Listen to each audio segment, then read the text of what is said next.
Et nous commençons avec des photos ou une photo? Oui, une photo, deux photos. Une photo de photo. Oui. C'est-à-dire? Allons-y. Regardez, ce sont les portraits officiels des 7 présidents de la Ve République. Ah ouais. N'y a-t-il pas quelque chose qui saute aux yeux, qu'on pourrait prendre pour un manque d'originalité? Ben, le fait qu'ils sont dans la bibliothèque Voilà. de... Oui. Exactement. 4 de ces portraits ont été pris dans la bibliothèque du Palais de l'Élysée. Et ce n'est pas un hasard. Nos politiques adorent les livres, à tel point, nous enseigne l'Express cette semaine, que certains ont amassé des pièces d'une très grande valeur. Alors, collectionneur parmi les collectionneurs, évidemment, François Mitterrand.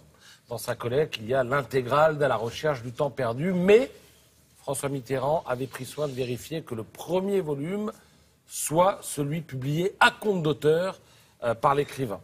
Il y a également une édition originale des Liaisons dangereuses qu'il avait acheté 60 000 francs, donc ça fait quoi, à peu près 9 000 € aujourd'hui, mais à l'époque c'était quand même le prix d'une voiture.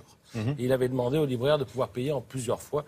L'Express rapporte ainsi comme ça pas mal d'anecdotes. Villepin, lui aussi, adore les livres. Alors il a possédé, regardez, cet exemplaire de L'Homme révolté, dédicacé par Camus, Albert Camus. À qui? Au Castor et à Sartre. Donc Sartre et Simone de Beauvoir. Il a été revendu, ce livre, 72 000 € récemment.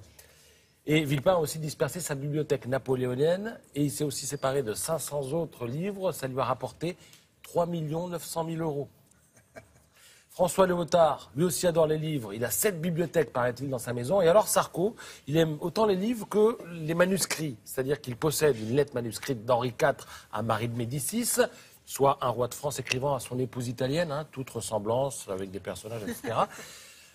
Il a également un billet de Lénine, écrit en 17 et envoyé par Lénine de son wagon plombé, dans lequel le chef des bolcheviks donne ses dernières instructions aux Rouges de Moscou. Il dispose également d'un poème de Prévert et aussi, regardez, d'une lettre de Louis-Ferdinand Céline, dans laquelle l'auteur de Voyage au bout de la nuit, en fait, s'en prend aux articles prêchi-prêcha et au bafouillage des journalistes. T'as pas changé alors? Oui, voilà. Comme dit l'Express, là encore, toute ressemblance avec des situations, etc., etc.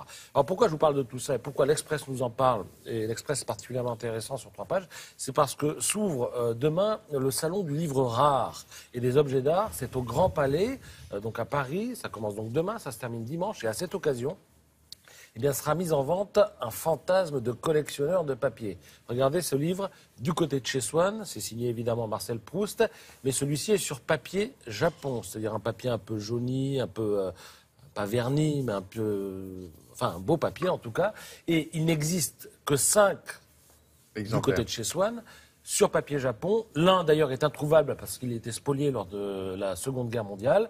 Et l'exemplaire dont il est question ce week-end et qui sera mis en vente a été offert par Proust à Jean Béraud, qui est, vous savez, le peintre des fiacres et des premières femmes à bicyclette. Et il voulait en fait le remercier d'avoir été le témoin de son duel avec Jean Lorrain, qui, dans un article, avait mis en doute la virilité de Proust. C'est pour ça que l'autre l'avait convoqué pour un duel à l'épée. Et alors, ce livre en question, donc, que vous venez de voir, que vous voyez juste derrière moi, 800 000 €, c'est l'estimation. C'est pas rien quand même. Voilà, tout ça est à lire. Il y a des pièces moins chères là-bas? Oui, oui, sans doute. Je pense qu'il y a quelques vieux pif gadgets qui tournent et qui sont. Les pif gadgets, il y a ça aussi? Ah, mais oui, non. Mais les vieux journaux, moi je suis preneur d'ailleurs, je le dis. Ah oui. Moi je fais la collection des vieux journaux. Ouais. Et des vieilles bandes dessinées? Non? Ah, aussi, ah, bien sûr. Et ça peut coûter très très cher. Lorsque vous sortez un Tintin ou un Lucky Luke qui date des années 20 ou 30, enfin, pour Tintin, pas pour Lucky Luke, là, je peux vous dire que les prix peuvent monter très très haut.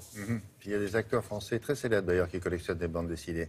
Et il y avait Renaud qui aimait ça aussi. Il a vendu sa collection. Il a vendu récemment. Bon, très bien, merci beaucoup.